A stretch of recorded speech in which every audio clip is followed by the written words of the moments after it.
Bitcoin की dominance 60 का आंकड़ा पार कर गई है। उससे ज्यादा बड़ी मुसीबत की बात यह है कि बिटकॉइन की डोमिनेंस अपने 50 वीक्स मूविंग एवरेज के ऊपर भी चली गई, यानी कि ऊपर बिटकॉइन की डोमिनेंस के पास खुला आसमान है। पर इससे पहले मैं आपको क्लियर कर देना चाहूंगा कि बिटकॉइन की डोमिनेंस जो हम 60% पर पढ़ते हैं वो महज एक छलावा है। स्टेबल कॉइन्स की डोमिनेंस को अगर हम देखें, जो कि जून 2025 में करीब 6 पर थी और अभी करीब 14-15 पर है, स्टेबल कॉइन अकेले ने बिटकॉइन से 8% की डोमिनेंस खींच ली है। यानी कि अगर स्टेबल कॉइन्स में इतना बड़ा प्रवास नहीं आया होता, स्टेबल कॉइन्स इतनी तेजी से ना बढ़े होते, तो बिटकॉइन की डोमिनेंस आज बड़े आराम से 66% पर होती। और अगर हम सिंपल फॉर्मूला लगा लें, यानी कि बिटकॉइन की डोमिनेंस में स्टेबल कॉइन्स की डोमिनेंस को जोड़ लें, तो सच्चाई है कि जून 2025 में बिटकॉइन की डोमिनेंस 75% के आसपास चली गई थी और आज भी बिटकॉइन की डोमिनेंस अगर स्टेबल कॉइन को जोड़कर चलें तो 73% चल रही है। इसके आगे दोस्तों मैं आपको स्टेबल कॉइन की डोमिनेंस और स्टेबल कॉइन के सच के बारे में बताऊंगा, स्टेबल कॉइन्स कब खरीदने चाहिए। पर उससे पहले, nothing in this video is financial advice. इस वीडियो में बताई गई हर बात सिर्फ एजुकेशन के माध्यम से है, तो प्लीज इस वीडियो को सिर्फ एजुकेशन के पॉइंट ऑफ व्यू से देखना। खासकर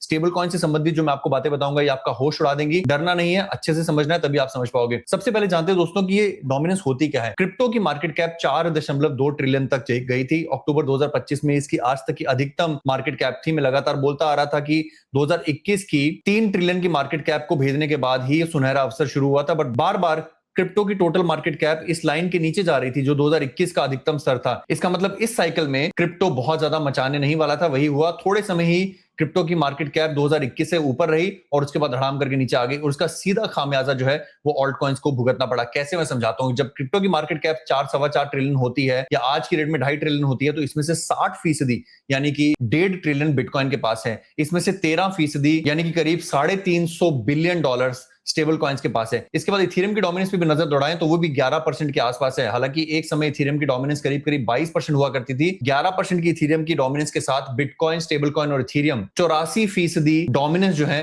वो ये ले जाते हैं। 84% के बाद जो 16% बचता है उसमें से शिट कॉइन्स को 7% और बाकी बड़े ऑल्ट कॉइन्स को जैसे कि सोलाना, बीएनबी को करीब करीब 7% मिलता है। यानी कि 60% bitcoin, 13% stable coin, 11% Ethereum, 7% good quality alt coins जैसे कि सोलाना, एक्सआरपी, बीएनबी और बाकी 7% शिट कॉइन को। तो आपके लिए सबसे जरूरी देखिए, आप ना इस बहलावे में छोड़िए कि आप बिटकॉइन की डोमिनेंस को देखते हैं जबकि आपने ऑल्ट कॉइन्स में इन्वेस्ट किया हुआ है। अगर आपने ऑल्ट कॉइन्स में इन्वेस्ट किया हुआ है तो आपको बिटकॉइन की डोमिनेंस देखने की जरूरत ही नहीं है, क्योंकि बिटकॉइन की डोमिनेंस एक छलावा है।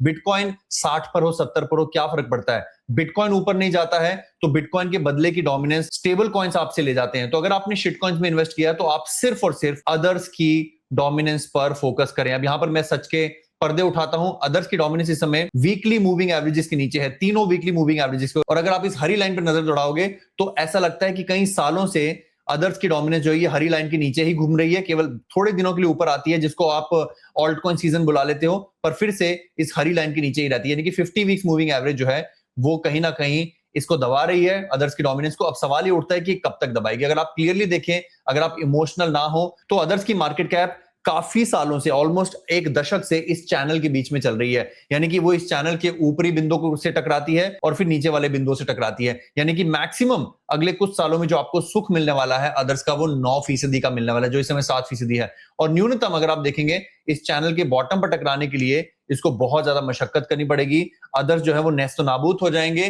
पैसा केवल इन 6 एंटिटीज में बचेगा, bitcoin, stable coins, ethereum, quality top 5-6 layer ones, और अदर्स में बचेगा 2-3%। बट उससे पहले अदर्स की डोमिनेंस के लिए सबसे जरूरी पड़ाव है ये नीली रेखा। अगर आप इस नीली रेखा की हिस्ट्री देखें तो 2016 से अदर्स की मार्केट कैप, अदर्स की डोमिनेंस को ये नीली रेखा जो है काफी तगड़ा सपोर्ट देती आ रही है। 2019 में इस रेखा पर अदर्स की मार्केट कैप ने सपोर्ट लेकर एक तगड़ा ऑल्ट कॉइन सीजन लिया था। और लोग अक्सर मुझसे कहते हैं, रोहित भाई ऑल्ट कॉइन्स में पहले वो वाला सीजन आएगा कि नहीं? आएगा, बट उसके पहले आपको एक बॉटम का इंतजार करने की क्षमता होनी चाहिए। आप आवाराओं की तरह कभी कभी हल्के छोटे छोटे पंप आने पर उसको ऑल्ट कॉइन सीजन ना बुलाएं।